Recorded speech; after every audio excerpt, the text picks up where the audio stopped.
everybody. Today we are debating morality, the final chapter of the Matt Slick and Skylar fiction saga, and we're starting right now.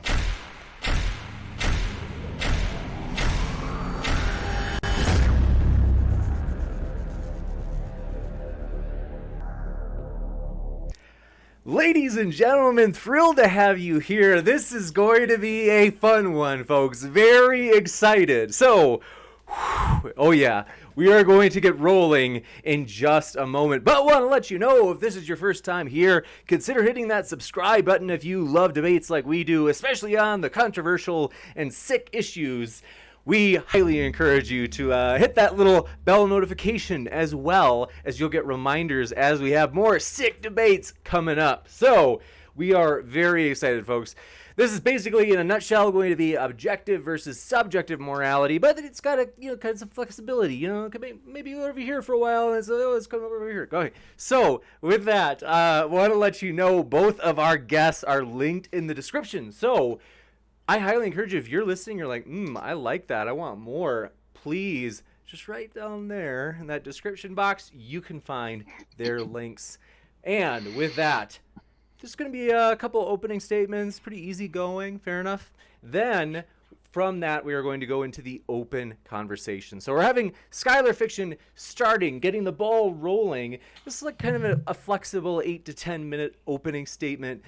Yeah. Then we'll give Matt a chance. If he'd like to use his 8 to 10 minutes, he can. Otherwise, if he wants, we can go into the open conversation. So glad to have you here, gentlemen. Thanks so much, both of you guys, for being here. Sure, no problem. Dude, I love to be on this channel. James, thank you very much for having me. My pleasure. Thank you, guys. Am I, should I go? Okay, yeah. All right, let me jump into this. So what's up, everybody? I'm Skylar Fiction, as he said. Much love to my rap debates out there. All right, so the first thing I want to do is there's a couple of things I want to do. First, I'm going to read a definition of morality that's actually on the CARM website, Matt Slick's website here. Morality is the distinction between right and wrong, is the determination of what should be done and what should not be done. Morals deal with behaviors as well as motives. There's a great deal of discussion of what is the source of morals and whether or not they are objective. Biblical morals are derived from God's character and revealed to us through Scripture. I want to point out, so if anytime Matt asks me if something's wrong, and if he's referring to under God's morality, he might as well just say, no, it's not wrong at this point in the debate, because I don't believe things are wrong because of God. I think morals are subjective. So if any time during this debate, Matt asks me if something's wrong, and I'm gonna ask him if he's appealing to his own moral system, I'm not going to believe it's wrong. But the second part, this is the good part. Morals differ among cultures, and there are morals that are relative. So already Matt's admitting that there are relative morals. And let me keep reading this. Dependent on situations and context. For example, people drive on different sides of the street in different countries. I don't personally understand how that's a moral issue, driving on different sides of the street, but you know what? He eats his own. Everybody can have their own different moral system. But I did want to, actually keep reading. Civilized streets in different countries, bowing is morally acceptable in one culture and kissing the cheek in another. But there are other morals which seem to be universally true. For example, is it morally wrong to murder? Is it morally wrong to torture babies merely for one's own personal pleasure? So I want to actually deal with that question real quick, because that was something I was asked last time. I want to make sure that, the question he asked me last time is it always wrong for anyone to torture babies to death merely for one's own personal pleasure? Now, this is the question Matt Slick asked me in the last debate. It's literally word for word verbatim what he said to me. And I want to point out some problems with this kind of argumentation where you just ask people questions. First, asking me my position or my opinions about anything doesn't actually demonstrate objective morals or absolute morals. You're just talking to me. You're asking me what I think or feel about my feelings, my thoughts. I might be wrong. I might be right. Whatever I say is absolutely irrelevant to whether absolute morals or objective morals exist. So keep that in mind when any questions are asked, whether something is moral, like this torturing babies, that it doesn't demonstrate that these morals are objective or absolute to begin with. And let's talk about, so when he asks, is it always wrong for anyone, to torture babies to death merely for one's own personal pleasure? So this is an appeal to talking about other people's morality. I can't speak for other people's morality. I don't know if it's right or wrong to them. They can tell me if under their moral system it's right or wrong. But I certainly couldn't answer a question and say, is it universally right or wrong? Now, I can point to examples to where if someone wants to claim that something is universally morally wrong, and I could show you examples where people thought it was morally correct. There are people who are, in my opinion, disgusting and awful, who find it morally correct to torture babies, hurt babies, things like that. But obviously, if some people find it, or some people under their moral system find it correct, it's not universal, which means it can't be absolute, which is the definition of morality that Matt Slick uses. But I do want to do a couple. I want to say a couple more things because we're at 3 minutes 33 seconds. I just want to point a couple of things out that aren't absolutely immoral under the Christian religion, which is, or I should say, under God's morality, the foundation of Matt Slick's views or morality. I kind of garbled that a little bit. Okay, it's not absolutely wrong to kill a healthy baby. Matt agreed to that last time. There are cases where it's okay to kill a healthy baby under the absolute moral system that God has. It's not absolutely wrong to own people's property. It's not absolutely wrong to take women and children as plunder, according to the Bible. It's not absolutely wrong to capture virgins. It's not absolutely wrong to kill little ones that are in war. If you guys would like some, I can give you guys some scripture on that. That actually might be good. I have it up, so I can give you some of that. Let's see. For instance, here's a good one. Numbers 31, 15 through 17. And Moses said unto them, have you saved all the women alive? Behold, they caused the children of Israel through the council of Balaam to commit trespasses against the Lord in the matter of Peor. I may not be pronouncing these cities right. And there was a plague among the congregation of the Lord. Now, therefore, kill every male among the little ones, and kill every woman that hath known a man by lying with him. Not absolutely wrong to kill little ones. It's not absolutely wrong for God to make people eat their children at some point, because he curses people. He puts curses through the prophets say he's going to curse people by causing them to eat their own children. These are all things that aren't absolutely wrong. And it's weird that like Matt is going to appeal, I imagine. I can't guarantee it because I don't know what Matt Slick will do during this debate. But I will say that it's odd that he's going to be able to try to appeal and ask me questions about whether it's wrong to torture a baby for someone's pleasure. But you can't from a biblical standard say that it's absolutely wrong to own people's property, to kill healthy babies, all these things. And the last thing I'll say, just because I don't want to go too long, is it's very simple to see, as Matt has already admitted through his website, that there are relative morals out there that change due to culture, that are different in different cultures, I should say. It's really easy to see that throughout history, morals have changed. At one point, it was perfectly moral to own people. People didn't even bat an eye with it. Shit, 60 years ago, it was perfectly moral to some people to have segregation, to have blacks eat at different counters or in different restaurants and whites use different water fountains. We go different countries. Some countries, you can be killed for being an atheist. In the Old Testament, you could probably be killed for not worshiping God too, or being a Wiccan. Or disobeying your parents, or being gay. That's a good example. It's absolutely wrong to be gay somehow. Anyways, I think that's a good thing. I didn't want to go too long, and it just kind of hits on some of my points, but please, Matt, you go on. So you raise biblical citations, but you haven't established that there are no objective morals. I'm not sure what you're arguing. If you want to argue objective versus subjective morals, which is what this is about, I think you should make a statement and then support the statement.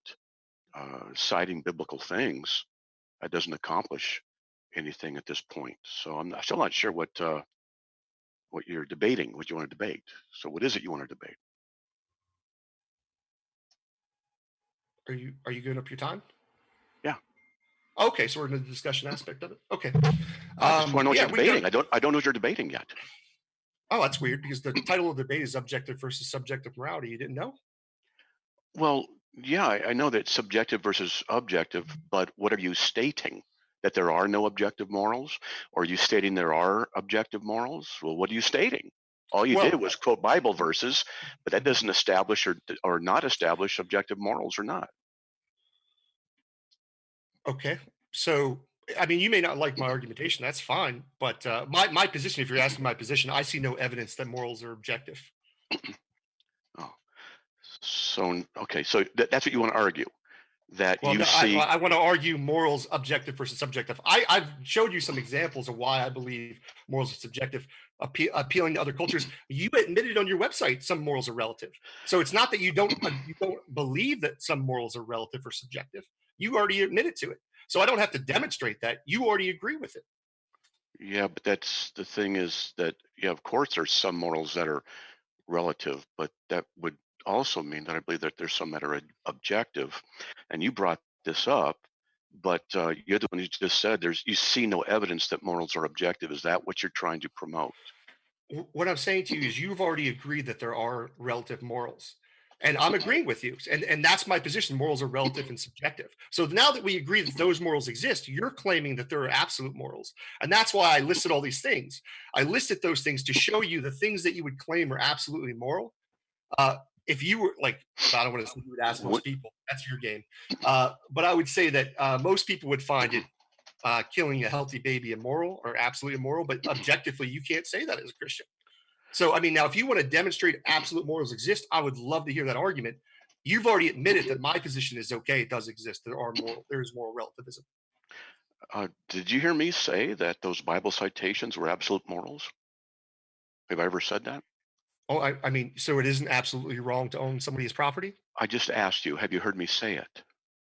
Have I ever? I don't know. Maybe at some point in some show I've watched you on, but I don't recall. Okay. So that's not, if you don't know, and I don't affirm that those are universally true objective standards, because there's culture, there's times, there's considerations. We could do a Bible Uh-huh. study sometime. But so I'm just lost at why you'd bring up these Bible verses if you want to say that Oh, yeah. there's no objective moral Mhm. standard at all. That's what your position Yeah. is. Your Oh, yeah. position is there are no objective morals, and then you bring up Mhm. Bible verses, but you haven't I guess established anything. sure. I guess I'm just kind of pointing out the irony here for the audience is that you're someone who claims that there are these objective, absolute morals that are rooted in God's foundation, and God is this perfect moral being that's uh, perfectly just and kind and loving, but yet it isn't absolutely wrong to kill healthy babies.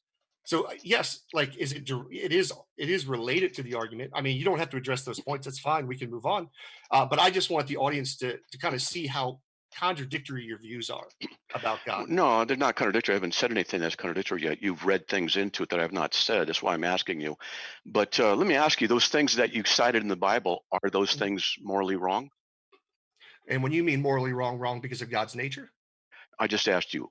Well, no, no, no. You I need to know, but I need to know what you're actually asking me. This is the problem. What happened last time is you straight up, you things where you actually said I endorsed hurting children at one point in the last debate.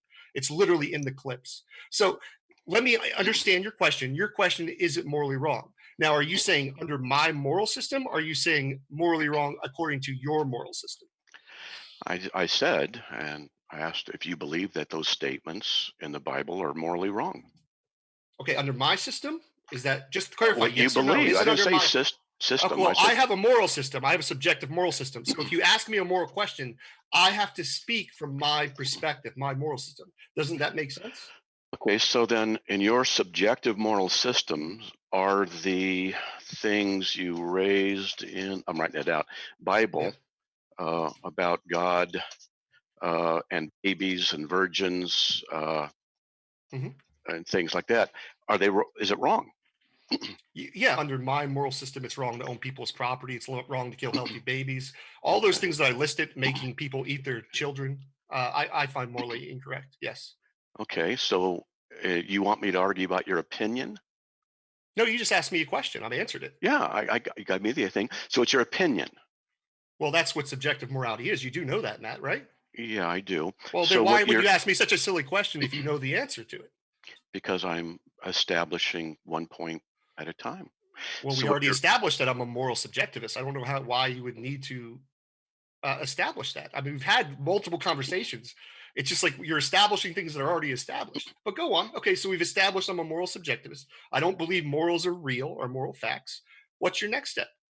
so then it would be pointless for me to just argue against your opinion. That's all it is. It's just your opinion. Well, you're not arguing against my opinion. You're arguing that morals are objective and I absolute. didn't argue that morals are objective yet. I was That's just the point of the seeing where debate, Matt. Matt, that's the point of the debate. I don't. Why are you? You're talking about arguing my. Okay, Just to be sure we get to hear Matt's response. please. I was just saying that you're the one who's saying that those things that you cited and you brought up in the Bible are morally wrong, but the most you have is your opinion that they're morally wrong. So off of that, I'm saying, so you want me to argue against your opinion? That's my point. That's my question so far. Well, that's right? not what I'm asking you to argue. I'm asking you to prove and demonstrate that objective and absolute morals exist. What I was doing, as I explained earlier, was showing you what nonsense your concept of absolute morality is because you can't even say simple things like killing healthy babies, owning people as property, making parents eat their children through cannibalism because of what you're going to curse them with. You can't say owning people's plunder is absolutely immoral. I'm pointing out the silliness and absurdness of your position and rooting it in God's nature. I'm actually making an argument against your absolute morality, the nature of God. It's contradictory. That was the argument I'm making. Now, if you want to demonstrate objective morals exist, please demonstrate it. You've already admitted my morality exists. But the thing is, there's a couple things here. One about the proof thing I want to get to, but you said you're basically what you want me to do is argue against your opinion. No, that's not what I said. That's not what I said. Stop misrepresenting. Don't be dishonest. Can we? Matt, I straight up said to you, I don't want you to argue against my opinion. Now you're being dishonest. So have some integrity. And what I asked you to argue is whether morals are absolute and objective. Please, if you want to do that, do that. Don't misrepresent me. The audience saw what you did. I would appreciate it if you were to not attack my character during this time. I'd appreciate you not to misrepresent me. So you don't misrepresent me, I won't attack your character. Fair enough? I am not trying to misrepresent you. What I am trying to do is lay what you have said out. I'm taking notes. I can share my screen if you want. You can watch me take. This is irrelevant, what you're saying. Please. I mean, but he's just spouting irrelevantness, telling me how he's taking notes. I don't know how that's relevant to the debate. Well, I'm sorry. You're right. You're right. I'm interrupting. So what I'm seeing, I'm interpreting what you're doing. There's several issues here. I'm just dissecting your issues and your approach and what you're essentially wanting me to do, because you're the one, I have to do this again, you're the one who raised the issues of the Bible and things that you disapprove of, and I asked you about them, and you said it's your opinion that they're wrong. So therefore, I don't know why you brought it up, unless you want me to argue against those things and justify them, but you're the one who's wrong. Well, I'm not going to sit there and justify them. I'm going to say that, well, hey, this is your opinion, that it's wrong. So essentially what you want me to do is argue against your opinion. That's the point. And you say to the audience, I want everybody to see this. I want everybody to see this as well, that what you're essentially doing is saying, you don't like it and you want me to prove that it's wrong. And this is the issue about proof. You haven't defined what kind of proof that I'm supposed to produce. Are you talking about logical proof? And how are we to do that? Is it a moral proof? And if it's a moral proof, and if you don't know what kind of proof this is, if it's a moral proof, can you please establish how we can set up a moral proof for anything? Since you're the one who brought up the idea of proof, maybe you could help me out so we can move forward on this. So I didn't tell you those things were morally wrong. You add that to the conversation. I apologize. Yeah, okay. So let's just clear that up just to make sure. So I didn't say that. So when you ask me, when you repeat twice that I'm asking you to debate against my opinion, when I didn't say that, twice I didn't say that. In fact, I told you twice that wasn't what I was arguing. What I want you to argue, because you've already admitted that moral relativism exists, is I want you to argue that absolute morals exist. Now, I like this little game you play, right? Where you're like, well, we're going to talk about proofs now instead of actually talking about the debate. So if you'd like to focus, and I've noticed this is your pattern of doing things. We're talking about debating morality. Now you want to have a debate on what a proof is and how I can prove things. Not interested in that discussion. If you want to talk about that, we can have another discussion about proofs and what constitutes proof and evidence. You're a theist. You have a position that absolute morality is real.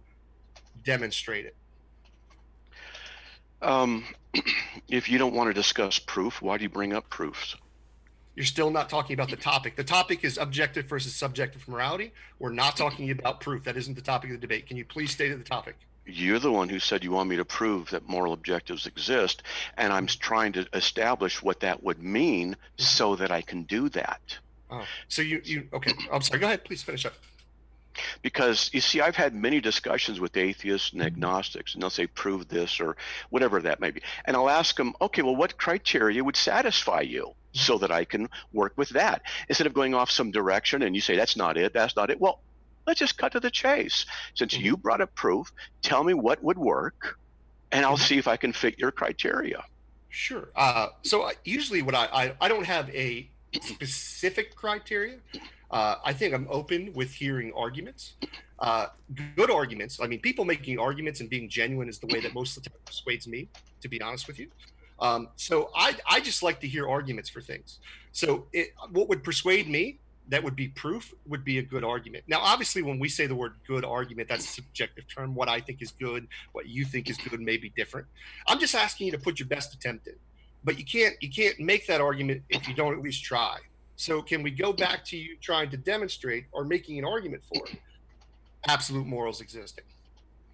Okay, let me see if I can try this. I want people to understand that you're backpedaling a lot. I'm just working with what you say. So let me help you out here, and I'll give you something to attack. Now, you said you're an agnostic, right? So you don't know if God exists, right? Mm-hmm. Does this have to do with morality? Can you please let me do my argument? Sure. Okay, is that okay? Sure. All right, thank you. Okay. And so I just want to point out, you asking me questions doesn't prove the argument, but go ahead, ask your question. I'm an agnostic. And so my next question is, since you're an agnostic, are you a functional materialist? Which means that you believe that you function as though there's no God, and since there's no God, then the material universe functionally is all that you have to work with. I'm open to the supernatural. I was a deist for a long time. I was a Christian for a long time. I don't see any evidence for God right now. I don't live my life as if there is a God. But sure, like I'm not discounting the supernatural and saying that it's not possible. I just haven't seen any demonstration or any evidence for it. Okay, so then you're functionally a materialist, which No, means... I am what I just explained. Please don't try to just throw a label on me. Just get to your actual next point. I'm just trying to work through the points so I don't misrepresent you. And so I'm trying to understand what your position is about the material world. Do you believe there are any supernatural factors that affect the material world? I don't know if there are. Okay, so you do not then include the idea of any supernatural forces working in the universe. In you the same don't know. sorry. I'm sorry. I thought you were asking a question. Well, in the same context, I don't live as if there's a purple dinosaur who poops ice cream in the sky and grants wishes every Tuesday, right? Like I don't live in that kind of world either, where I live by. There could be that kind of God. I just don't know where this is really going. You will. You'll find out. Oh, good. But then, am I correct in assessing that you see no evidence for God and you see no evidence for the supernatural? You're open to it, but no evidence. So you do not include the idea of any supernatural forces working in the universe as having any explanatory power for events. Well, I certainly don't see any evidence for the Christian God. I was a deist for a long time. I think the universe is such an amazing thing, and I think that it's incredible odds that I'm even sitting right here with you on this technology, talking to you across the internet. And I appreciate some of these ideas that there could be a God and stuff like that. But right now, no, I don't see any evidence that God is working in the world or there's some kind of supernatural thing. I just don't see it. Might be wrong. So either supernatural exists, or it's not the case that the supernatural exists. But since you're a functional materialist, functionally, you're saying it does not exist. Now, no, that's not what don't misrepresent me. I said I don't know if it exists. I didn't know. This is what I was saying. With you just labeling me like you're a functional materialist, this is just like a functional atheist term that you used. Why don't you just use the words that I use, which are, I don't know if there's a supernatural, Matt, instead of saying, I don't believe that it exists, or that I'm claiming it doesn't exist. do you include any supernatural possibilities in your explanations of events? No, not at this point. Okay, so then you're a functional materialist.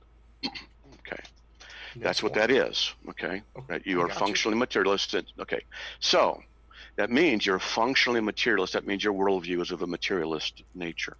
So it's either the case that the materialism is true, or it's not the case that it's true. So we only have one of two possibilities. Both cannot both be true. Now you want proof. So let me see if I can do this off the top of my head. Are we talking objective morality here, or are we talking about God's existence and materialism? Because I feel like we've gotten away from you demonstrating objective morals exist. Well, if you let me continue. Okay, well, can you do it without asking me questions and just make the argument then? Because I don't see how my opinions are relevant to actually demonstrating morals exist, absolute morals exist. No, I can't do it without asking you questions. I need to know your position. Well, it doesn't matter my position. My position is completely irrelevant. I could be right, I could be wrong, whatever it is. My position is completely irrelevant to you actually demonstrating absolute morals exist. So I don't understand why is this so hard to understand? I think the difficulty understanding is, no disrespect meant, I think it's with you and not understanding that I am trying to go a certain direction and you are resisting me at every step. And it shouldn't be that. You're a functional material. It's a debate. I'm going to disagree with your points, Matt. So can you get to the argument instead of just talking about everything except for the argument? This is what you did last time. Your argument, please. Less about me.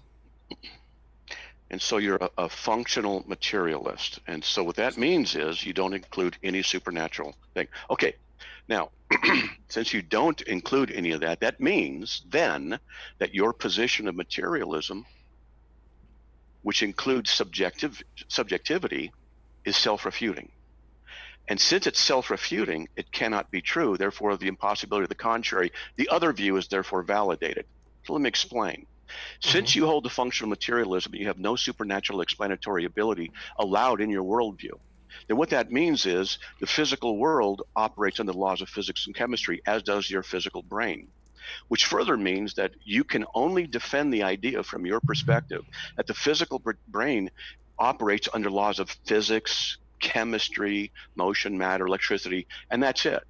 This further means that the subjective idea of morality that you have cannot be found to be true. Since you're basing your subjectivism within your materialistic worldview, since it leads to self-refutation, then it cannot be true. And the other one, by the impossibility of the contrary, is true.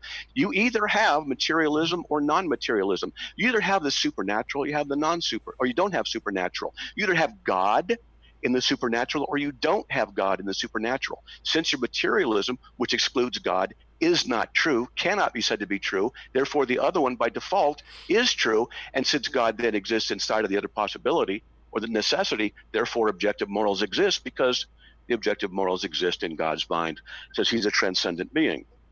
Okay, so I heard a lot of claims there. I didn't, and what was the actual refutation? So why is it that subjective morality can't exist? Can you break that down a little bit? Okay, your physical brain operates off of chemical reactions under the laws of physics. Got that, okay. Okay, chemical reactions, do they produce truth? They produce thoughts. Do they produce truth? Well, truth is I don't. What do you mean by does it produce truth? That doesn't make any sense. What you're saying. Well, I see. What I'm hearing from you is no. Answer the question. The question. What do you mean by produce truth? Like people can make statements because of chemical reactions in their brain that allow them to speak, and they can speak truth. So I don't understand what you're actually arguing here. That your physical brain, according to your worldview, necessitates nothing more than chemical reactions. Every question and objection you ask, an assertion of what might be true, is nothing more than your chemical reactions. And since it's just your chemical reactions, you cannot therefore know if your subjectivism is true. And since you can't know your pause. No. That's the part you need to justify and demonstrate. So you're saying that I can't have knowledge? Is that what your argument is? What I'm saying is that because your brain, under your worldview, operates under chemical reactions. I got that. Okay, but I'm asking you a specific question. Now, you're claiming that my chemical reactions, my thoughts, can't produce knowledge? Is that what you're arguing? What I'm saying is that since your brain is producing nothing more than chemical reactions, Maybe say how it in a different way. That's what I'm asking you to do, because you're not making any sense, Matt. And repeating yourself over and over isn't helpful. And it actually makes you look kind of sad. So I get your brain makes chemical reactions that create thoughts, Matt. Well, I don't know how you get to, I can't know things. I can't have a moral system is basically what you're arguing. So could you explain that for me? Well, you see, the thing is that your chemical reactions in your brain made you say that. It's not an issue of truth. It's simply an issue of chemical reactions in your brain at this point from your materialism. Define truth. How are you defining truth there? See, there's another example of chemical reactions asking questions. Matt. Okay. This is the game we're going to play now. Now we're playing dodge, and you're just going to say this is all chemical reactions in my brain. I got you. You want to give up now, Matt? Is this what we're doing already? Because I asked you to define truth, and then you said this is just my brain making chemical reactions. Are you giving up the debate at this point? And since what you're saying here, within that worldview that I have had to extract out of what you've said, you haven't answered my question about truth. You're still not answering it. I just want to point that out. I asked you to define truth, and you're back to talking about my worldview again. Why won't you answer the question? I'm showing you why your worldview is problematic. But that's not the question that I asked you now, is it? I asked you to define truth, and you're dodging the question. You keep doing the same thing. You continue to interrupt me. As I begin to make my case, you continue to do that. Talking more about the situation instead of the actual argument again. Yes, that's. And I was making the argument, and you asked me to explain the argument. And then when I explain it, you ask other questions. Why would you ask me to explain the argument if you don't want me to explain the argument? Because I want to clarify what your argument is. So when you're explaining the argument and I stop you and you say, hey, this is a part of your argument, and I'm like, you need to demonstrate or you need to define truth, and then you don't answer that part of the argument, I can't follow the argument if you don't actually answer my question. So that's why I do it. I want to hear the argument, but when you say something part of your argument that I'm like, that doesn't make sense, or I don't understand, I ask you to clarify, then you're like, well, why are you interrupting the argument? I don't know why you ask me to explain things and then you stop me from explaining them. I don't know. Why haven't you told me definition of truth in the way that you were using it in that context? I haven't done that because I haven't accomplished what you first asked me to do. Well, I can't understand. Am I not allowed to ask clarifying questions during your argument? I didn't say you can't ask. Okay, so then why are you criticizing me for making clarifying questions? I don't know why you're criticizing it then. Because that's all I was doing was asking a clarifying question. Truth is that which corresponds to the mind of God. Okay. Okay. That I don't believe in God, so I don't accept your definition. Yeah, because you're a functional materialist. Sure, but that's irrelevant. You made an empty claim then. Okay, so your claim about how my brain chemicals can't tell truth, can't recognize truth, I think might have been what you said, and then you define truth as being in the mind of God. Well, obviously, then you're right. My mind can't do that because I don't believe in God. So yes, you've presented something once again that you assume there's a God without demonstrating it. So your materialism. God, I wish we would get back to the objective subjective morality debate. We're having a debate on materialism, and we're still like, this is like the classic thing you do, Slick. Like, please just demonstrate your absolute morality exists without asking me questions. Can you do that? Do you really need me? Do you need to get my opinions and my thoughts in order to demonstrate your position? Wow, I never knew that debates were restricted to only making statements and not asking questions, since that's what you're repeatedly doing with me, and you don't want me to ask you questions. You could ask me questions, but it's at this point, like, it's so obvious that you don't want to talk about the topic, because this isn't the only tactic you've used this debate. You want to talk about what constitutes as proof. Then you try to move it over to materialism. The debate is subjective versus objective. I'm just asking you to make an argument and asking me questions. To quote Cameron Bertuzzi, questions aren't arguments. So can you do that? Or I could try to make an argument for subjective morality if you'd like. I mean, whatever you want to do. So I'll try and go through it again. All right. So what you're stating from your perspective, No supernatural explanations are allowed, which necessitates functional materialism, which necessitates that your brain is operating under the laws of physics, which necessitates that all your statements, including your opinion of subjective morality, cannot be trusted to be true. It's ultimately self-refuting.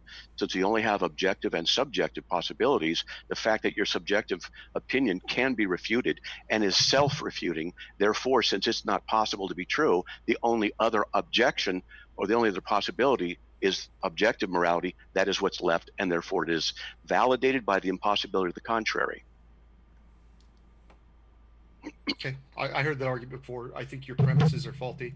When you say truth, when you talk about truth and truth, the definition of truth being the mind of God, you can't demonstrate there's a God that exists. So therefore, I don't have to accept that that part of the premise or that part of the argument falls short. Do you have a different argument? Because that one doesn't seem to work very well. Except that it's not based on the definition of truth in what God is. The issue here is a materialism and the impossibility of your materialism to be able to substantiate your subjectivism. And since the subjectivism cannot be substantiated, the only other possibility, objectivism, therefore must be true. That's the argument. That's a well. I believe you think that's a good argument. Can you refute it? There's nothing to refute. You've created claims. You basically give me a bunch of claims about God and truth and what I can't do. You haven't actually demonstrated that my brain can't come to conclusions and I can't have a moral system. You admit it. You already on your website said that humans have relative morals. So you've already agreed with my position. So obviously people can know. Now, if your claim is simply that I can't know anything, this is just presuppositional apologetics, basically. I don't know what you want me to do with that. And then also, I will point out that not all, and the reason I say this is like you're basically using the Christian foundation of God, right? Like I could basically just say some kind of creator God that doesn't have a moral foundation could also, it's not even get down to that. It's not even worth that argument. But yeah, I mean, if that's your whole argument, I appreciate it, I guess, but I don't, there's not much I can do with it. It's just a lot of assertions and empty claims. You can't deal with it because it's a logical argument that you can't refute from your subjectivism. And your materialism and your subjectivism hamstring you. We have objectivism or not the case of objectivism. We have a true dichotomy. It's either the case that objective morals exist or it's not the case that objective morals exist. It's not true dichotomy. Sorry. No, you could have, it could be, there are people who argue for objective morals. I think personally they're subjective, but the goal of you have to demonstrate they actually exist. All you're doing is making this weird logical argument that somehow my morals can exist, but you really haven't demonstrated that. So I guess we're not going to do that. Like we're just going to stick with this kind of argumentation, the logical stuff. You wanted my proof. I'm presenting it. You've not refuted it, and you fail to understand. And you fail to understand what a true dichotomy is. So let me help you out. So, for example, you can see my phone. Matt, don't be condescending. I know what a true dichotomy is. Don't be a dick.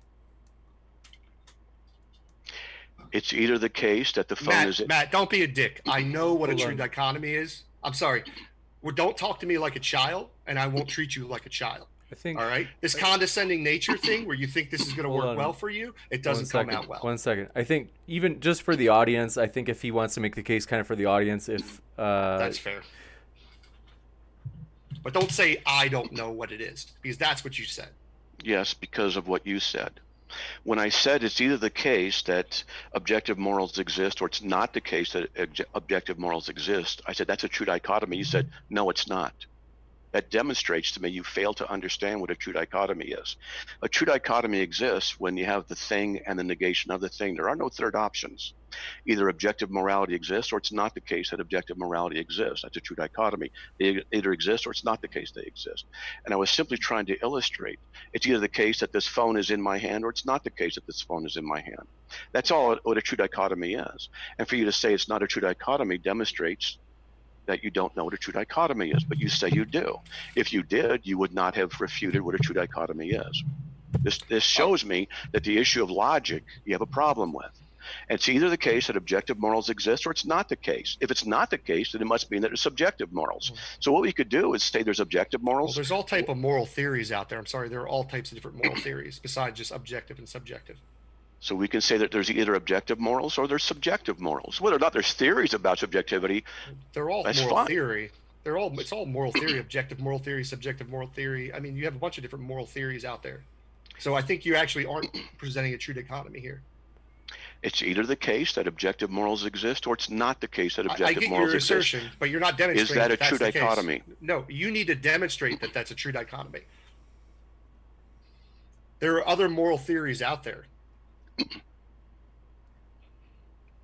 Do you want me to make you want me to show you why your God, his nature is morally contradictory? Would you like me to move to that? Would that help you? Maybe let me make an argument against you. No. Okay. A true dichotomy is a situation when you only have two options. It's either the case that No shit. I've heard this 3 times. I know what a true on. dichotomy is. I don't know why you keep repeating yourself. Let's just I give. mean, dude, this is like the repeat yourself Matt Slick show here. Let's give him a chance to. a true dichotomy is the thing or the negation of the thing. Is it the case? Is it true that a true dichotomy is the case? Is summarized in this example of there's either the case that there's moral objective or there's not the case that there's moral objectives. Would you agree that that's a true I'm statement? not answering any more of your questions. You want to make an argument, you can make an argument, but it's your job to show it's a true dichotomy, not mine. That is what a true dichotomy is by definition. No, I'm not. Obviously, I know what a true dichotomy is. You need to show that it's either objective or subjective. That's a true dichotomy. That's what I'm asking you to demonstrate. Well, do you first admit that the statement? Not answering your question. You can just All right. demonstrate. So that's an admission of defeat on your part. See, that's the kind of thing I'm talking about. Your condescension towards me, and it makes me more hostile towards you. If you weren't so condescending, we'd have a friendlier conversation. Just letting you know that. Let me ask, who's been condescending here? You, many times. Oh, I have been. Okay. And especially the last debate where you accused me of supporting children being harmed. You may have misspoke, but you certainly say I advocated for it. You said the statement was false. Is it And true it's that always it is always true? Is it true that it's always wrong for anyone everywhere? Was it to torture babies to death merely for one's personal pleasure? Yeah. It took me 10 or 15 minutes to get you to admit, and you said it was not true. So that means you have to advocate let's explain it. that. Well, no. There's okay. We're doing objective. No. subjective. This is about objective strength. But I want to point out the error of what you're saying here. It doesn't, because I point out that somebody finds it under their moral system, finds it moral, does not mean I'm advocating for that action. Advocating means that I'm supporting it, as if I'm supporting someone hurting a child. So I don't know if you're mixed up in your words or like you didn't really mean that. If you didn't really mean that, that's fine. I would hope that you wouldn't accuse me of advocating to hurting children. But I think you're mixing up the argument. Now, to that question, right? So once again, is it always wrong for everybody? Are you asking me to speak for other people's moral systems? Are you referring to God's morality when you ask that you bury morality in that question? Like, if you're just saying, hey, is it wrong according to God's nature, which is basically what you're arguing with morality, then obviously I don't believe in God. Why would it be immoral? You brought that up about last week, and I was offering you the correction to the error that you made about what you admitted. And so let's get back to the issue of what a true dichotomy is, because you see, a true dichotomy means that there's no third option. That's what a definition of a true dichotomy is. How many times are you going to say it? How many times are you going to say it, my until man? you get it. I get it. I know. Do you want me to repeat it to you? It could either be, you know what? Never mind, dude. So let's go over it again. This is sad. No, I mean, go ahead. I'll just sit back here and drink my water and relax. So a true dichotomy means that there's no third option. It's either the case that objective morals exist, or it's not the case that objective morals exist. Yes, there is no third. You haven't demonstrated there's no third option. You just keep claiming there's no third option. You haven't demonstrated that. There is no third option, as I was going to say. You keep saying that. Hold on. You keep saying we got to give him a chance to respond. There is no third option because the statement A and the statement B exclude any other possibilities. It's either the case that there are objective morals, or it's not the case that there are objective morals. There can be no third option because either one of those possibilities covers all Oh, you potential switched options. it. You switched the premises. You switched. You said it's either subjective or objective. And then you switched the dichotomy to either it's objective or it's not objective. That's a different dichotomy you just snuck in there. Actually, what I did was I tried to establish what a true dichotomy was. Then once that was established, try and get into the issue of if there's not true objective morals, then there must be what we would call subjective morals. Then we could have the dichotomy of objective versus subjective morals. Then we could work with those. And since I can demonstrate from your materialism, your functional materialism, that it leads to self-refutation, therefore the subjective premise from your perspective is negated. The only other one left is the objective premise, which is demonstrated to be true. You haven't refuted that. It's a difficult argument for you to refute, which I believe is why you keep. I get your empty claims, yeah. Because you're trying to derail the argument and attack me personally and call me dishonest and things like that. I don't but think you've not. Did I call you dishonest? I don't know if I. Yeah, you did earlier. Oh, I may have. And so what I'm trying to do. You do some dishonest tactics, though. And what I'm trying to do is simply use logic, one statement at a time, to establish something. You had to fight me on what a true dichotomy was. Mm-hmm. And I have to be able to lay the premise out and demonstrate its case in order to continue with the argument. Sure, you've done it 5 times. You've repeated what a dichotomy is over and over again. I get it. Yeah. I mean, maybe you have a different. Listen, at this point, I don't accept your argument, and we can move on. Well, not accepting it is fine, but you haven't refuted it. Sure, I'll let you feel however you want to feel, Matt. If you feel I haven't refuted you, that's fine. Please refute the argument. I feel like this. Listen, I'm going to concede in the sense that if you feel that I have not refuted the argument, that's fine. I would like to move on because this is boring at this point. I'm tired of hearing yourself repeat yourself. So if it makes you feel better, you think that I'm conceding to you and that I lost, you can feel that way and we can move on and go to something else. But right now, I'm really bored with this. Let me ask you a question.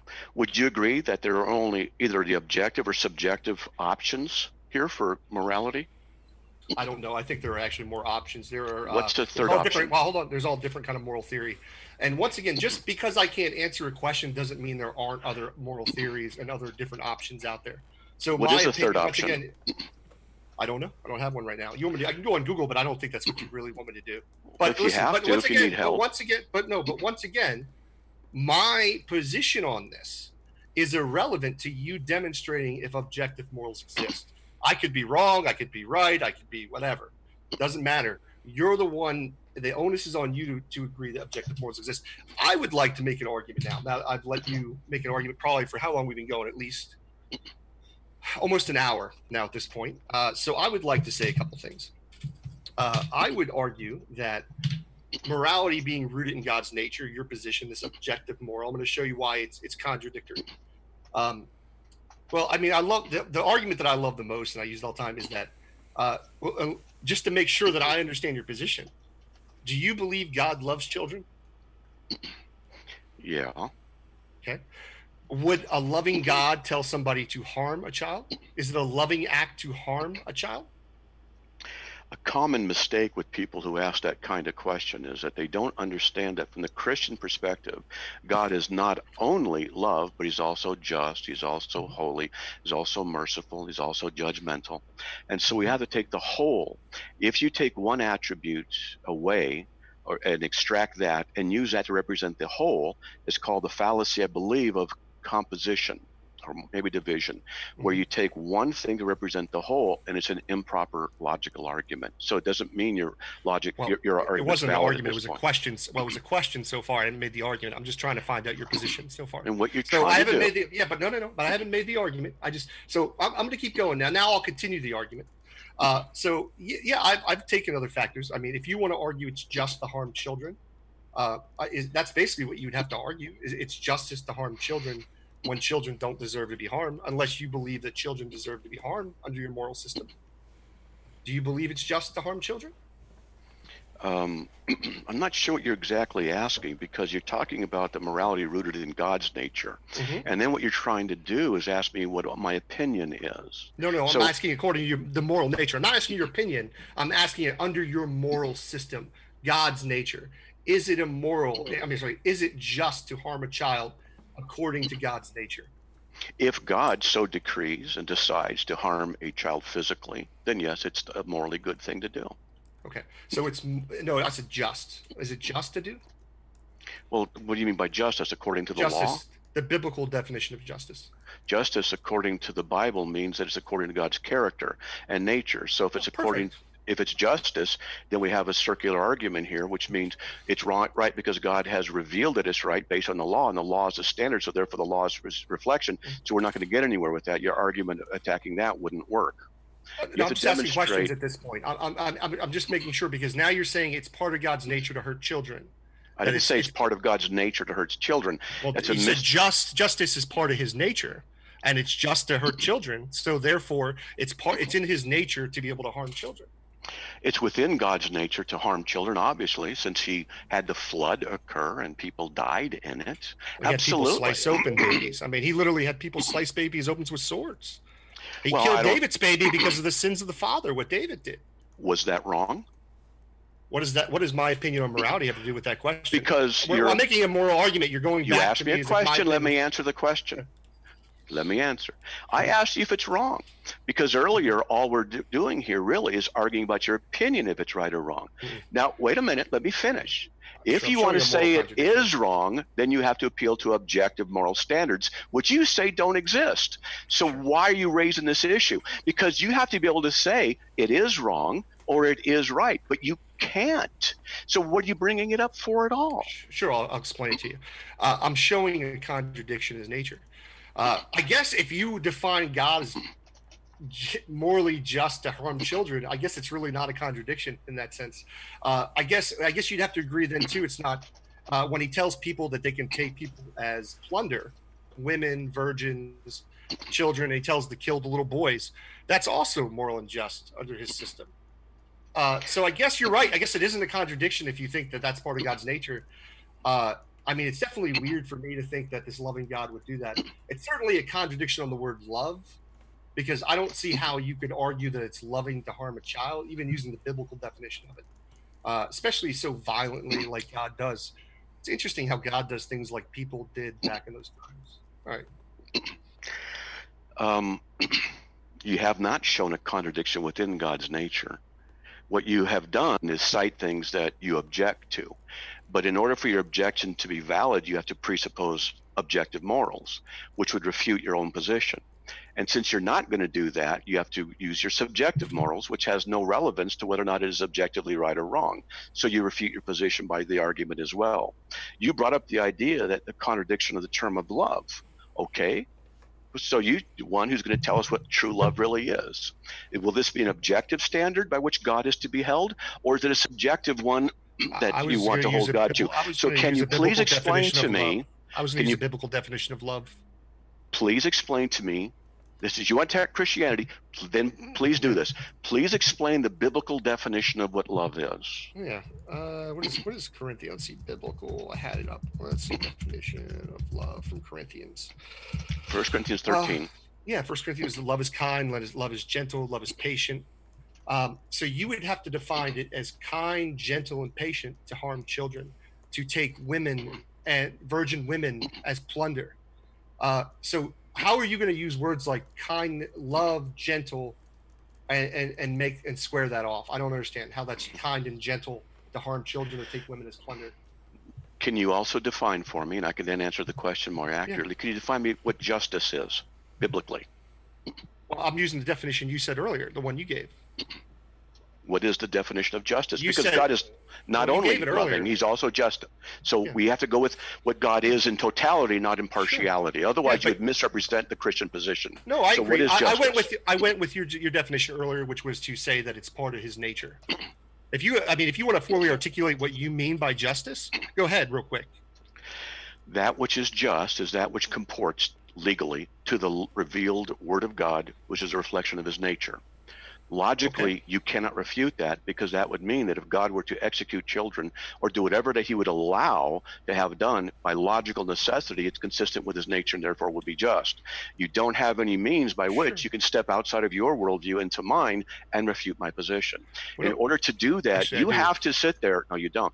You have to establish an objective moral standard by which you can impose upon the biblical one. But you don't have that. All you have is subjectivity, which doesn't work. You have to be able to find find an internal position within Christianity. And if you misrepresent God, I will correct you in that.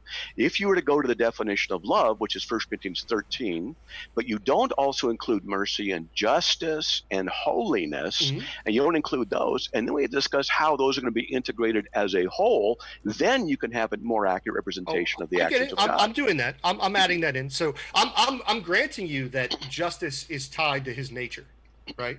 And so it's part of God's nature. When you use justice, you're just basically saying it is God, just like morality. It's his nature. So all you're telling me is that his nature is to harm children. It's within his nature to harm children.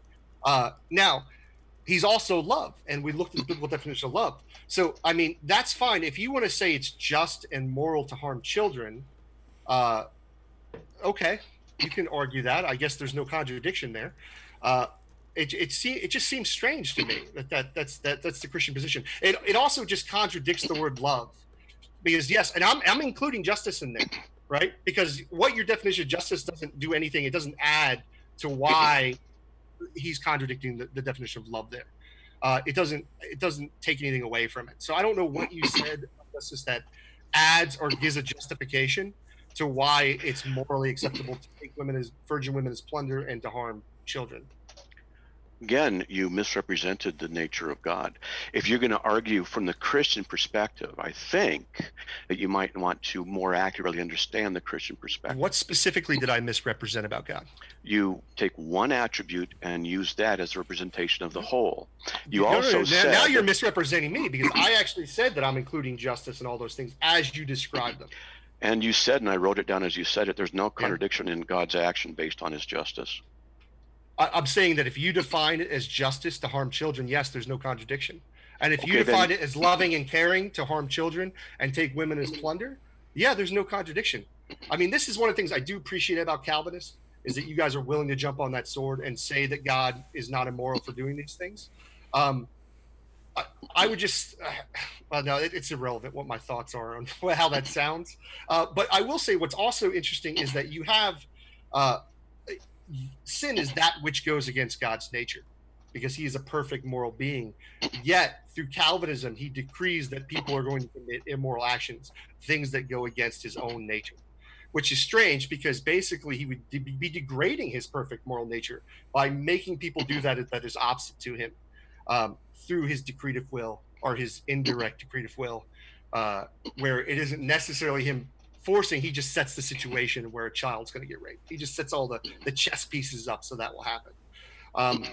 So yeah, I mean, that seems problematic, to say that God's nature is morally perfect, yet he, with his decretive will, makes people do things that are immoral. Seems like a contradiction there too. You just refuted yourself. I know that's what you say every time, Matt, but you don't actually make the argument. Yeah, and here's how. You said by him actually doing what is wrong. There is no actual wrong in your worldview. Again, I'll say by the same thing. By his own standard, Matt. I was referring to his own standard. Obviously not my standard. By what you said. By his own standard. But let me finish. You already admitted there is no contradiction in God's action based on his nature. That means there is no internal contradiction. Then that means it's not false. If something refutes itself, it's false. Since it's not false, it's going to be true. So that what we're saying is that it's true. You've not refuted Christianity at all. In order, and I'll say this again, in order for you to raise an objective, a moral objective that has any weight, you have to abandon your own worldview. And this is what you're stepping into, the penumbra here between truth and error, between your worldview and the Christian worldview. What you want to do is walk as close to the Christian worldview as you possibly can, borrow premises from there, and then extract it out of it into your worldview and say, see how wrong it is? But you do this as an error. I'm trying to tell you, and I'll have to repeat it for you and for the others who need to hear this. It's either the case that objective morals exist, or it's not the case that they exist. If they don't exist, then they're subjective morals. If your subjective moral system fails, the objective moral system is true. Furthermore, since you are the one who said there's no internal contradiction within Christianity on the morality of God based on his nature, therefore, no matter what he does, whether you like it or not, It simply says there's no internal contradiction. You've not refuted Christianity. If you want to refute it on a moral basis, you have to provide a standard of morality in order to attack. But you can't, because your own materialistic, functional and materialistic worldview doesn't allow that. Your own subjectivism doesn't allow it. In order for you to have any valid argument, you have to abandon your own position in order to argue with any validity whatsoever. But you're trying to hold your position and argue against my position, but in order to do that, you have to abandon your position. You are contradicting yourself all around. And I'm showing you this repeatedly. Well, I appreciate all your empty claims and everything tonight. But here's what I would say. I would say that you haven't demonstrated objective morals exist. You've tried to avoid it most of the show. What I will say is it's odd that God cannot sin, but he can make others sin by his decretive will. So sin is that goes against God's nature, yet he makes people do things that go against his nature. How is it possible for a God that can't commit sin to make people sin? It's just a contradiction. Maybe you can explain how it's how a God can make people do things that are against his own nature with his decretive will. We can debate that another time, because that's another topic which will go off in another direction. Because it has to do with morality. It's directly connected to his morality. Because I'm asking from his moral perfect framework. He is an absolute perfect moral being, yet he's making people do stuff that isn't aligned with his nature. This is directly related to morality, Matt. So what I need to do is finish something that you said that was not true. Oh, so you're going to dodge that question and move to something else? You're going to go back? Please stop accusing. I just want to make sure you're not going to talk. You're not going to answer my question, though. You're not going to deal with what I just said. You're going to talk about something from before, right? You said I've not shown objective morals to be true. And yes, I have, by the impossibility of the contrary. So let me state it again. No. I don't want you to state it. I want you to actually deal with what I brought up instead of dodging it. Can you do that? I don't need to hear yourself. I'll watch the video later and hear yourself repeat yourself again. I'm asking you why we're live and having a discussion. And for the sake of the audience, they don't have to hear yourself repeat yourself again. Can you actually deal with what I just said, which is that a perfect moral being makes people sin? Please. Moderator, am I allowed to speak and answer the way I choose to, or must I submit myself to his requirement? Matt, you can do whatever you want, but it's going to look embarrassing for you like the last debate where you did this. So please, I'm just pointing out to the audience that you're avoiding my question. Matt, go ahead and say what you need to say. I see a moderator question. Hope you could answer. It's fine for whatever you'd like to discuss. It's open. I think that it's ideal if we do stay close to the topic, and I don't doubt that it is, just because the audience, I don't want to have them be misled if they show up here and then it's on a different topic. Not saying that either of you not saying that either of you've done that, but they give me heck in the chat whenever it wanders. That's true. Yeah. So you said I've not established that they're objective morals. That's what we're discussing tonight, objective versus subjective morals. Since I've shown that your subjective moral system cannot work, then the only other option is the objective moral system, and I've established it by the impossibility of the contrary. I said this before, and I've also said you've not refuted that. You would have to establish that your subjective moral system is true in order to refute the idea that the objective moral system is true. We either have objective morals or we don't have objective morals. That's a true dichotomy. If you want to say that's not a true dichotomy, it's on you to prove there's a third option. But it is by logical necessity a true dichotomy. Since I've established that there's a problem within your materialistic worldview of the idea of subjective morality, and since you have borrowed from my worldview by trying to attack the God of Christianity, which you've admitted has no internal contradiction in his nature, then what you want me to do is say that I haven't proved anything to you. I've demonstrated that your position self-refutes, that you've had to borrow from my worldview in order to argue at all. You've not demonstrated your subjective moral standard is the right one to go with. You've not established at all that your subjective standard is what you can use to validate any objection against God's standard. I've refuted you repeatedly, step by step, and since you have nothing there, then the only other option left is objective morals, and is proven by the impossibility of the contrary. If you want to say it's not true, you need to establish logically why that's not true. Here's your opportunity to do that. Go ahead.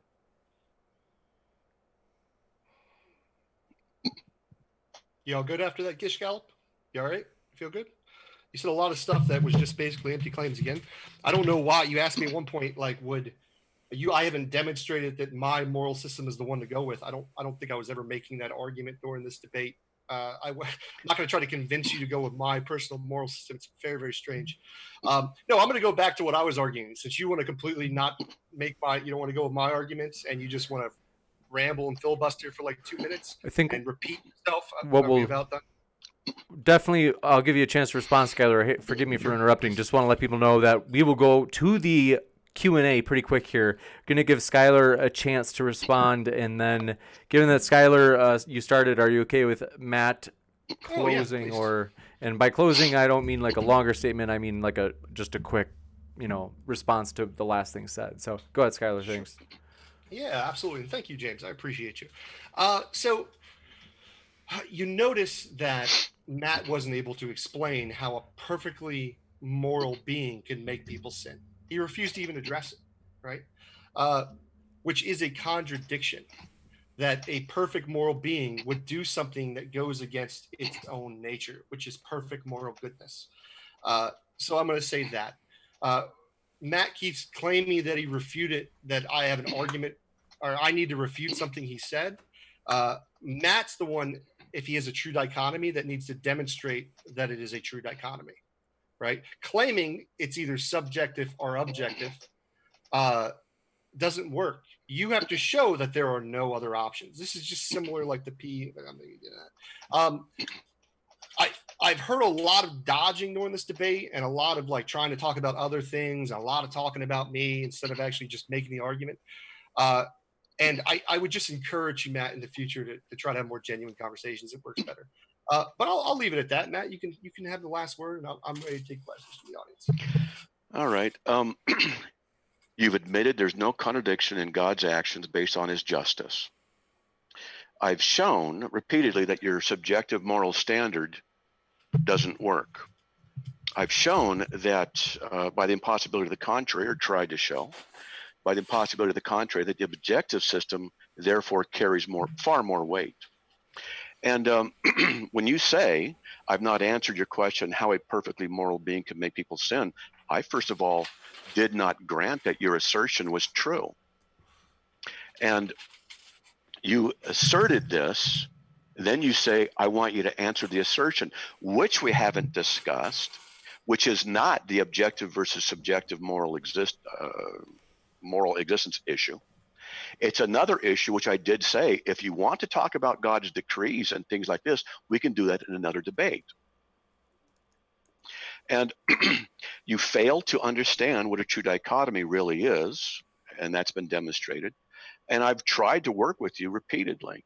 You have repeatedly interrupted me, repeatedly accused me of various things. I've tried to stick with your arguments. I've asked numerous questions trying to understand your position and work with your position to establish that there's a problem with your position, which I think I've done many times. Maybe I'm wrong, but I think I've done that sufficiently. I do not believe that you have refuted the idea of what a true dichotomy is. I do not believe you've established subjectivism as being valid.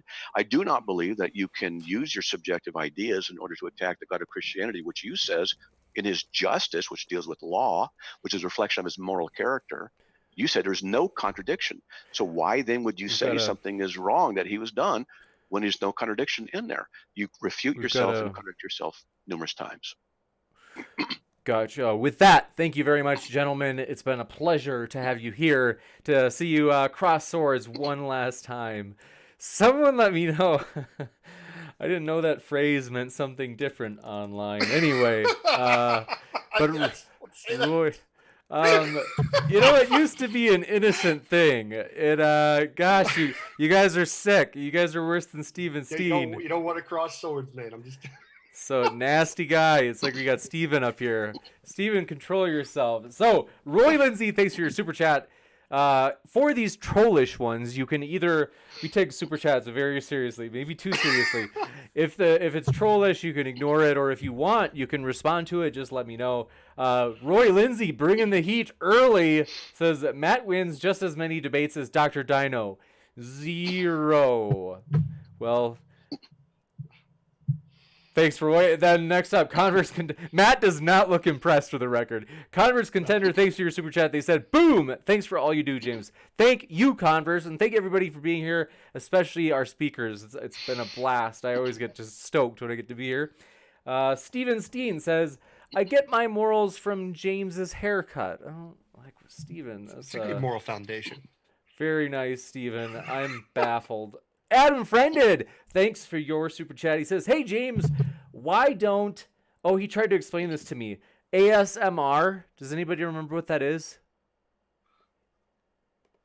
In one ear and out the other. I forgot, yeah.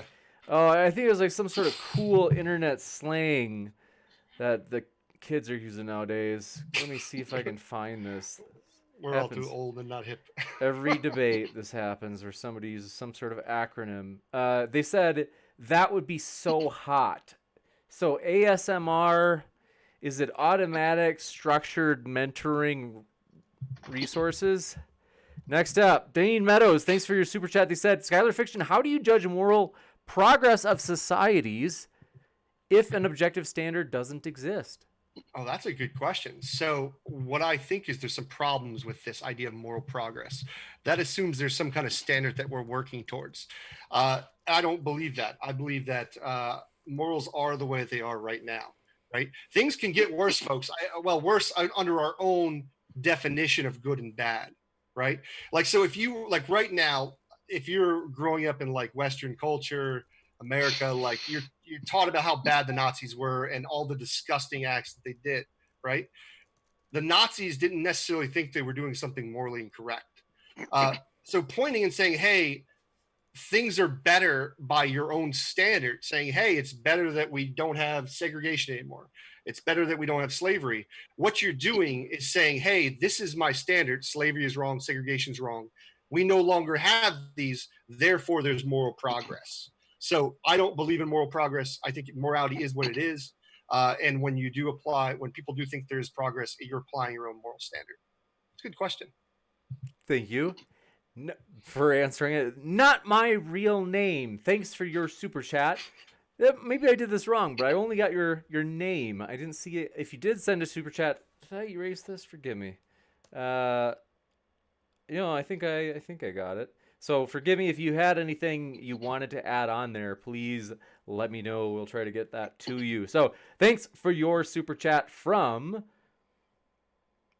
Got that. Jay Shy. They said to Skylar, if all mentally sane people agree on at least one moral subjectively, does that rule out the possibility of this moral being objective? Okay, let me make sure I'm understanding. So let's just say everybody found something was moral or immoral, right? Let's say everyone thought lying was immoral. It doesn't actually mean that it's objective in the sense that Matt Slick is arguing.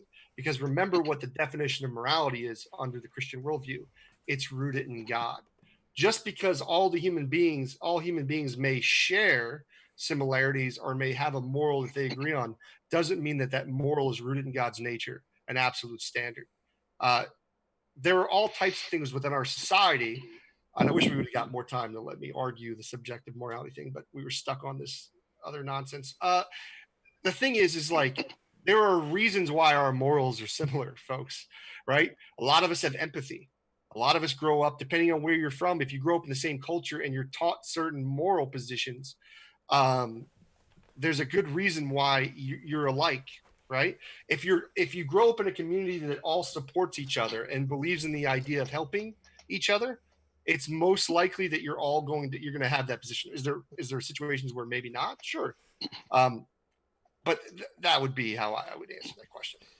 Gotcha. Thank you very much. And want to let everybody know, as you see on the screen, tomorrow, first time ever, we are debating whether or not polygamy is ethical. So none other than Skylar's ideological twin, G-Man, will be here.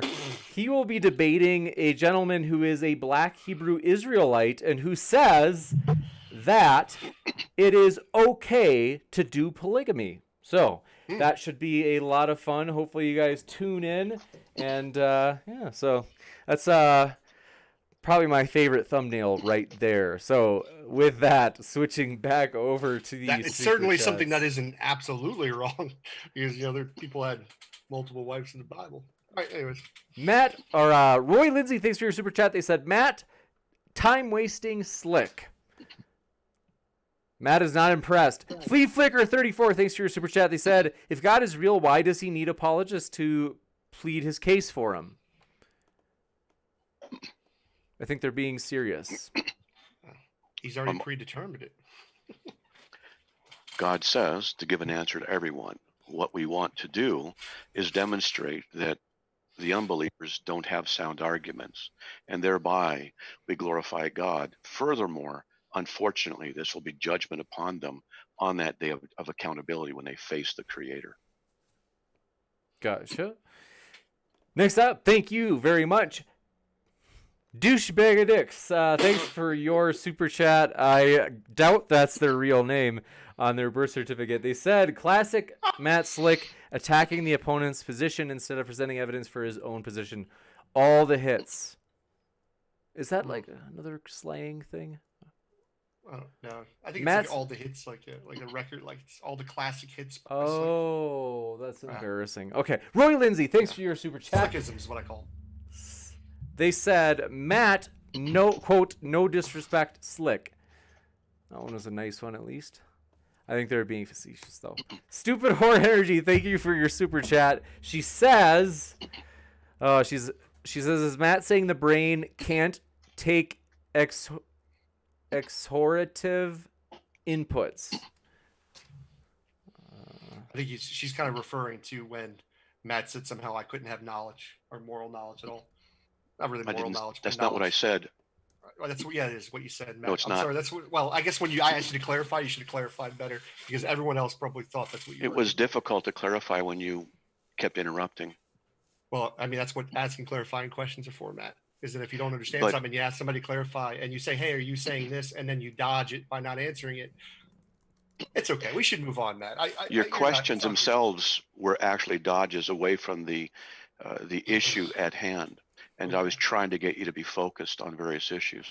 So, no, I have no problem. I have offered to debate you on other things as well, if you're interested in doing that. It's up to you. Oh, yeah, I would love to. Nice. I think your friend, what's his name? Does the ministries wanted me to come on his channel and debate with you. I can't think of it. Striving for Eternity. Oh, Andrew. Andrew, that's it. Yeah, he was asking me. He told me actually to bring it up to you that I should mention to you. So if you ever want to debate something on his channel, you just let me know. Well, I'm thinking about starting my own channel here and do this also and have some semi-regular debates. I would do that as long as we have a moderator on there. That's fair. Yeah, I think we need a moderator. Fair. All right. Citrifritos Rabia, thanks for your super chat. They said, Matt, if morality exists and evil is objectively real, how is God not the author of evil? If evil doesn't exist and is a perversion of good, how is it objective? What? Let's see here. The first part I got, they said, if morality exists and evil is objectively real, how is God not the author of it?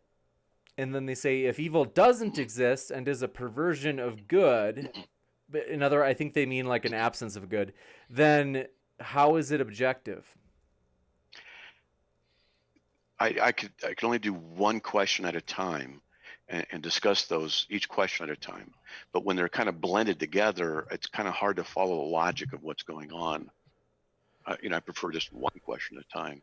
Sure, I can ask the first one. Let's see. They said if morality exists and evil is objectively real, how is God not the author of that evil? God God is not the author of evil by definition. The Christian God, by definition, is not the author of evil. He does not create out of his own essence that which is in contradiction to his own essence. But he can create situations in which free creatures can rebel against what he is, as in his what we call this prescriptive will, his moral will. Don't do this, don't do that. He's allowed them the freedom to rebel against him. That's the response to that. No, that's incorrect. God is the author of evil. He decrees evil. He tells people like child molestation. God decrees that children will be molested. That's part of his plan. And all Matt means by the difference, indirect or direct decretive. Indirect just means he sets the pieces up right so children will be molested, opposed to a direct decree, which is ordering someone to molest a child. And remember, Matt couldn't articulate how somebody actually has free will. So I don't think in all free will seriousness, under Matt's argument. in all seriousness, Skylar, you're not very sophisticated in your understanding of this issue. And I know you claim that, Matt. I know you think that I'm not, but this isn't an argument. Attacking me isn't an argument. I'm just saying that you're not very sophisticated in your argumentation. No, I get that that's what you're saying, but that isn't an argument. I get that you're saying that I'm not sophisticated and I don't know what I'm talking about, but that's not an argument against what I said. Which demonstrates that you need to become more informed about the argument that you're criticizing. I appreciate your opinion. I appreciate your opinion. If you want. No, I do appreciate your opinion, but this isn't relevant to what I said. If you want, we can have a study together and I can teach you more about this. I'm not trying to be condescending. I want you to be more informed so that you can understand what the issues really are within the Christian worldview, which repeatedly you've demonstrated you don't understand. No, I did not get anything wrong with a decretive will. God decrees. You know, listen, you've talked to me for 4 hours in the last 2 weeks, and you haven't been able to articulate it within those 4 hours, and you dodge. So I've talked to other Christians who know the issues, who've listened to what you said, and they said the same thing. He doesn't understand what he's criticizing. It's not just me; it's others who know the issues. That's a fallacy. We have to get to the other questions just to move as fast as we can. Jay Shai, thanks for your super chat. They said, Skylar, have you ever changed your morals because you found or believed you were wrong? And is this a change in subjective morals, or did you find a truth? Oh, that's a good question. So where did my morals change? So when I was a Christian, I used to believe homosexuality was immoral, right? Now, truthfully, why I thought it was immoral is that's what I was taught.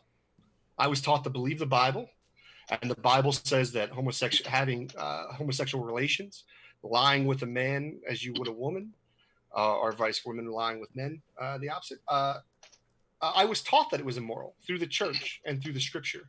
Once I left the church, I realized that I was just taught this. It isn't actually immoral. So yes, my morals have changed over time. I think they're for the better under my own standard of progression. But yeah, that's a great example of how my morals have changed. I don't think it's immoral not to worship God also at this point. So yeah, there's a bunch of morals I could articulate that have changed throughout my life. Gotcha. Thanks so much. Catholic traditionalist, thanks for your super chat. Just saw that fly in. Didn't see a question. If you have one, let me know in a normal question or comment in the live chat. I'll pull it out. And then Skylar's buddy is back. Douche Bagadix is, he says, all Matt ever does is just assert that his opponent's opinion is false. He never even attempts to demonstrate his own position. Not convincing at all. I agree. Matt's not justifying that with a response. Stupid or Energy, thanks for your super chat. They said, if moral absolutes exist and God is unchanging, then why are Old Testament sins, quote unquote, no longer considered sins in the New Testament? I can respond to that if that's what they want. Yeah, I think they, That's the question, Matt. I think, well, there are a lot of trolling ones. There are objective morals and there are subjective morals decreed and declared and revealed in the scriptures. There are morals that were only intended for the house of Israel and other morals that were intended universally. And that's part of the Christian worldview that is revealed in the Old Testament as well as the New Testament. So the answer lies in which particulars would you like to look at and which ones do they fall under? Universality, like thou shalt not lie. That's a universal moral standard. Not cutting the sides of your hair and your beard, that was a moral issue only for the house of Israel under a covenantal system. So let me just say this, that a lot of times atheists and agnostics and critics will bring up this kind of an issue. And I'm trying to be polite as I can. In all seriousness, they don't understand the issue of the covenant. They don't understand who this is No one talking does. to. No one understands anything. Hold on, we gotta just let him. No, people do. People do understand various things. But what Just I not do your offer, opponents.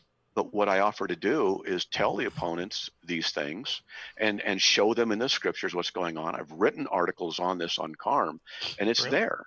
So, yeah, we have answers. So what Matt has Wait, just just- done is just to described. keep I'm going to going, just say he just to keep described the going. contradictory, because if you say like morality is rooted in God's nature, and then some morality is relative to a certain culture, or so it's not his nature. Then you're just some kind of divine command theorist at that point, saying what God No. says is moral. No, I mean, that's what you articulate. I'm sorry, you can't say that it's No. rooted in his nature and then morals change, because God doesn't change. His moral nature doesn't change, and you're arguing that morality changes because it's relative to a particular culture. no, you're misrepresenting what I'm saying. I said that there are some morals that were intended only for Israel and other morals that were intended universally. And We heard that part.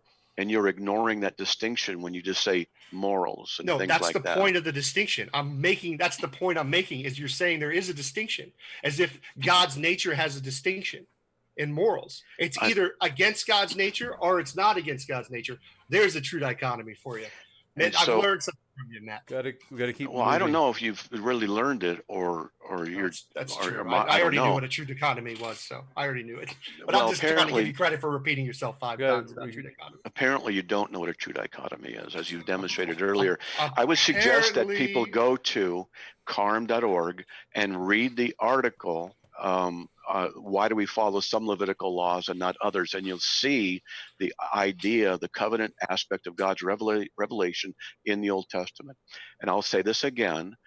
If people want to understand what the Bible actually teaches, I can help you see those things. But if you want to just argue out of a sustained ignorance and ask the same questions that have been answered, that's your privilege. But I'm offering people to find out what our position actually is, so you argue against it, not what we don't believe. Gotcha. Just to keep moving as fast as possible. Sorry, guys. Andrew T, thanks for your super chat. They said, Matt, your throat clearing. Your throat clearing. They noticed. Hope you feel better. Sorry that you're. Thank you. feeling I forgot that I'm doing that. I am doing that lately, and I got an allergy thing or something going on, and I just got over being sick too, and I've noticed that's happening. I'm getting a little concerned about it, but thanks. I forgot about it. It was so much.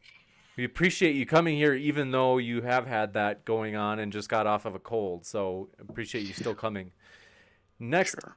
you betcha. Brian Stevens, thanks for your super chat. They said objective, subjective, relative article in the chat. So I think they're trying to argue that it's a false dichotomy. Isis can't dunk on me. If I spelled that wrong, I feel like it was maybe different from that. But thanks for your super chat. They said, great show. I'd like to see Matt debate Rachel here. Which Rachel is that? My daughter, they want me to, what they're trying to do is set a father against his daughter. Gotcha. It's a pretty bad thing to want, don't you think? Let's see. Unless it's Rachel Oates. That's what I thought it was. That's actually who I thought it was, but I don't know. No, I thought it was Oh, maybe I'm misunderstood, but it's frequent that critics of my position and stuff will try and use one of my daughters against me. Gotcha. Well, next, sorry to not know if that's who it was. Jeremy Pace, thanks for your super chat. He said, Matt said that God is just and merciful, but how can God, if God is just and merciful, be both when mercy is a suspension of justice?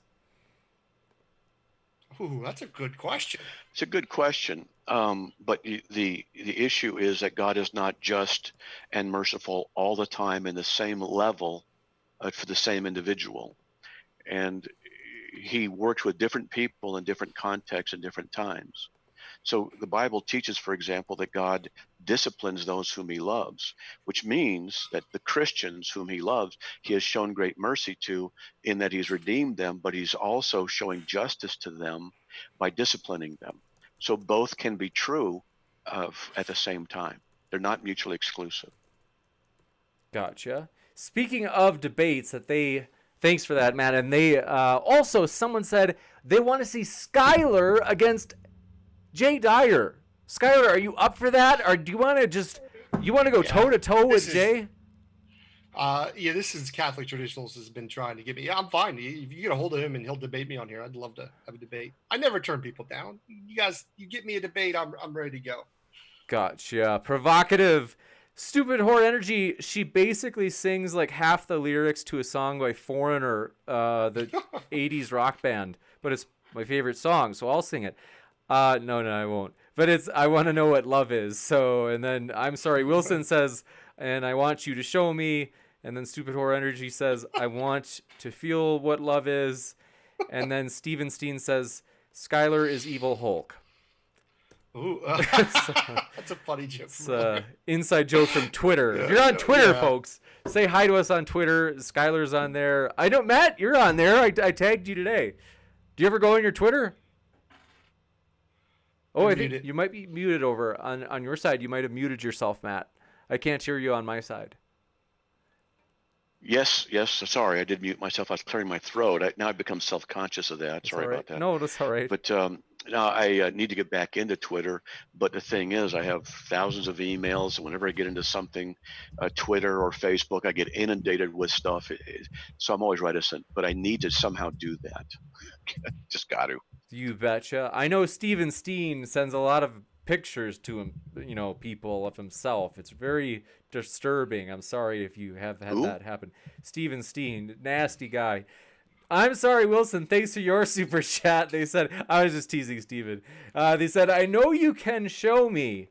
So it's back to Foreigner. Sigifredo Sarabia, thanks for your super chat. They said, Matt, how's a good God titled God of War in Exodus? Oh, easy, because he's also a God of war. He's good, he's holy, he's just. He executes judgment on people. He can also be the God of war. No problem. They're not mutually exclusive. God decrees what people are going to do, and then he punishes them for what he decrees. You don't understand what decree is. Skylar, I'm going to tell you this again. You repeatedly show your ignorance about this issue. I've offered to teach you on this. You've not taken me up on it. Matt, I've explained this. Last time. And you do not know what you're criticizing. You don't know. You admitted that God decrees that what God decrees, people can't go against. What kind of decrees did I mention before? Tell me what the different kind of decrees. Direct decree and indirect decree. Good. Now, which one would God be using when he causes, or as you like to say, brings people into a certain place and condition, which is against what you think is his nature? Which one of those would he be? Yeah. So you would claim it's his indirect, and let me explain what that is so the audience understands. So all Matt's saying is it's just like God sets up the chessboard so something will happen, right? So if he indirectly decrees a child's going to get molested, he just puts all the positions, because it's also part of his will, whatever the indirect decree is. So when it's part of his will, you got a weird face you're doing, Matt, right there. It's very because you set yourself up so bad. No, it's okay. God, with his indirect decree, says that a child's going to be molested, right? Now, he doesn't force. Matt would argue he doesn't force the molester to molest the kid. What he does is he sets the conditions up so the child will get molested. And it is part of his will. Because I read this from carm.org. Whatever he decrees is God's will. So whatever exists, whatever is happening, war, child molestation, child trafficking, all decreed by God, exactly what God wanted. Are you denying that's what God wanted? When he decrees something, is that going against his will? Not his permissive will, not at all. And I love this kind of thing because, for one, you're complaining as though it's somehow wrong, but for your subjectivism, you can't. So you're inconsistent there yet again. Not complaining about it. I'm just stating the facts of what your position is, Matt. From not complaining, stating the facts of your position. from the Christian perspective, it's perfectly consistent within God's nature, which you've admitted earlier is no contradiction, so therefore it's not invalid. I was talking about a specific thing, Matt. I'm not saying that. I Obviously wish argued you'd there let were me contradictions. finish. Well, I wish you wouldn't misrepresent me, because you're acting as if I didn't say there was a contradiction. I said that if you're right, if you're right, that justice is that. I think I'm just going to get going. I'm going to do an after show. Maybe we could talk a little, James, if you want. I might do an after show. But the fact is, Skylar, you interrupt me so many times, and you don't allow me really to complete my thoughts. Well, because you ramble on and you repeat yourself. So if you want to go to the after show, Matt, go ahead, go to your after show. Maybe somebody will watch it and you can talk a little bit more. But if you ramble and you repeat yourself, I'm going to interrupt you. Well, if he rambles, like if it's like you don't know where he's going, like I don't know if I want you to interrupt. I think it's more the repeating. I think it's more the repeating yourself, like when you repeat yourself over and over. I think that's really what I'm talking about. Like if you just keep repeating yourself, like the things that we said, and you misrepresent me while you're rambling and repeating yourself, I'm going to take issue with you, interrupt you. So if you don't misrepresent me, I won't interrupt you. I think it's a fair change. Don't interrupt me. I mean, don't misrepresent me. I won't interrupt you. Is it so? I mean, you could ask more. You could answer more questions if Matt wants to stay. I'll try to stay quiet. Next up, we're going to try to fly through these just to wrap them up because we're a little bit over time, folks. Stupid or Energy, thanks for your super chat. They said, Matt, if God asked you whether to proof men, women, and children out of existence or drown them, which would you pick?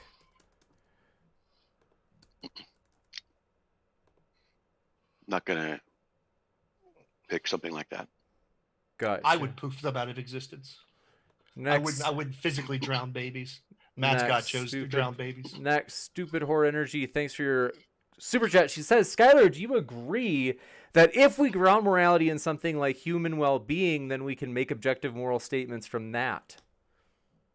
Yeah, I often hear this from non-believers, this kind of argument. I think it's something that I would consider more than the theistic version of objective morality. I think there's certainly some good arguments for that. Yeah, because it's in the same sense, it's like if you were to, it's like when a teacher creates the standard of education, right? So you have a college professor and they decide, hey, this is what you need to know in order for you to pass the class, right? That standard that the teacher has created is the objective standard. It's what the rules are, what you have to follow. So I think that's more convincing than a theistic type model where God contradicts himself all the time. Gotcha. Next up, thanks for your super chat from Stupid or Energy, who says Stephen Steen is G-Man's sister's wife. Confirmed. Thanks for that. Confused sister's wife. She also says, so would God have punished me for lying to Nazis about the Jewish girl under my floorboards? I think just kind of doing the old classic kind of challenge to deontological ethics, Matt. So she says, you familiar with that thought experiment? I'm sorry, what? She was doing the old challenge to basically saying, if you have rule-based ethics, would God punish me if I lied, if I broke the rule and I lied, because I'm trying to protect, let's say, a Jewish person who's hiding in my building theoretically during the Holocaust? Would I be punished by God for that? That's a good question. It's one of the questions Christians have wrestled with because it's kind of a no-win situation. And the issue is that we're not to lie, but do we lie in order to protect someone in a situation like that? It's kind of a standard thing.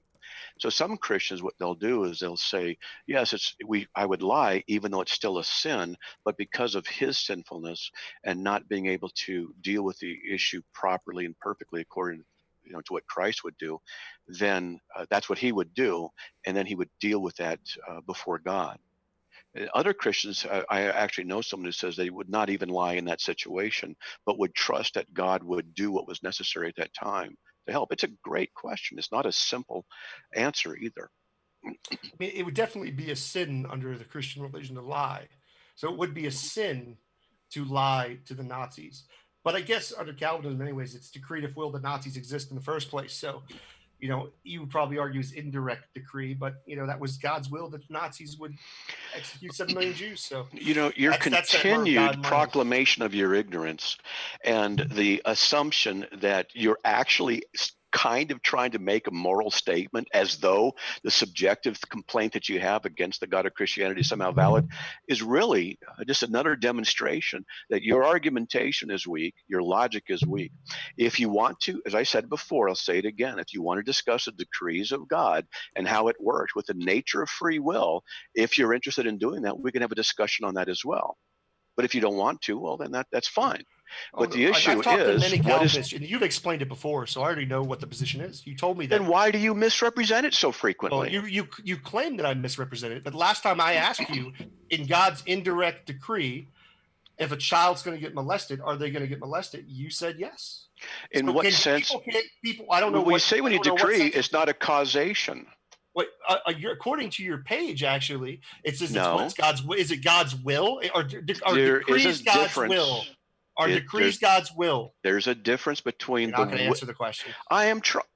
I ask you if God's moral decrees are His will. Am I able to answer the question the way I want to answer the question? You can dodge the questions as any way you'd like to do All right. it. But if I ask you a direct question, if God decrees something, is it His will? Skylar. It's obviously God's will. Skylar, If He decrees something, we got to give him a chance to respond.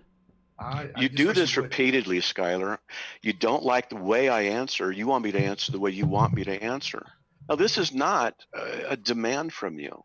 I have the right to answer as I see fit. And then when I do that, you pick up your phone and start playing with it. So you ask me a question, and then what you do is on camera, you start ignoring the question by typing something else. Well, you're not actually answering the question. You're just talking about me. So I'm going to look at my phone whenever you don't actually answer. You know what, James? I'm serious. This is just we're going in circles, and he's obvious. You don't answer questions. I mean, what do you expect me to do? I can't deal with anything if you don't actually answer. I mean, it's a simple question. Are decrees part of God's will? All right. Okay. So, am I allowed to answer the question the way I want to? It's a yes or a no. It's a yes or no question. Then you can elaborate. I think that it either is God's will. Here's a true dichotomy. Once again, I tell you what, I'm going to leave, and I'm going to go start an after show, and you guys can go to carm.org on Facebook or carm.org or Matt Slick on Facebook, and I'll try to link. I don't know if I'm going to do it properly because I don't know how to do it exactly right. So I'm going to give it a shot. You guys can participate in there. But hey, James really enjoyed it. We can talk again another time. I would say, well, hold on one second, Skylar. It is true that he's not always going to answer yes or no, and it's like we can't interrupt him just because they're not using the yes or no. I just want some kind of answer besides just talking about me personally. That's all I'm looking for. And I mean, I just can't take someone seriously if you ask them a question and they don't answer, or they dodge the question. So yeah, listen, am I wrong? Am I wrong in my moral system to keep interrupting him? You're right, James. I shouldn't be interrupting him so much. I agree with you. I apologize. This is your show. I'm just frustrated by Matt's dodging questions. That's why I'm frustrated. And I apologize to you, James, for doing that. Not a problem. Matt has left the building. We are going to read these super chats really quick because I'm so sorry, James. I screwed this up for you. I apologize. Let's see. I've got, it could be my moderating that needs work. So I'm open. You've tried to control me. You not control me. You tried to get me in the right path. I'm trying to, what's the word? I'm open to self-improvement. I can own some stuff. And I'm going to read these fast. Catholic Traditionalist, thanks for your super chat. They said, to Skylar, are your subjective opinions against what you believe are wrongdoings in the Bible and objective truth? So I don't. Is it true that I find things that are immoral in the Bible? Is that basically the question? I mean, I don't know what the difference between a truth and objective truth is. It seems like you would just use the word truth there. It's true that I find the things that God is described as doing in the Bible immoral. I hope that answers it. Does that make sense? Maybe if I don't understand the question. Gotcha. Thank you very much. Stupid or Energy thinks, to be honest, is a little bit tough for me. And then they said, if not, then do you admit you could be wrong? Wrong about? I don't know what ethics. I don't know. When we're talking about morality, there is a right or wrong, an objective standard. That's kind of the whole point of the conversation. Gotcha. Was that to Matt or me? I think that was for you. All right. Gotcha. Let's see. I appreciate you saying that though before, Skylar, that trying to take ownership. Some of the people in the chat look like they disagree maybe with you. I think I have to be honest, folks. I mean, I'm open to the fact that I can grow. That's for sure. But I mean, like, if someone's, I think sometimes that some people, this is a small percent, 99% of the people in the live chat, I appreciate that you're like, yeah, like we're not going to like regulate everything. But some people are like, oh, bring him on back on topic. And it's like, if they go off topic for a few seconds, it's like some of you, like Dave Langer, you have no credibility because you just always complain. And the moment they go off topic, it's like we try to give the debaters that kind of flexibility, and it is pretty laissez-faire. And so 99.9% of you are like awesome, and that you're like, yeah, like let's just kind of let the chips kind of land where they may.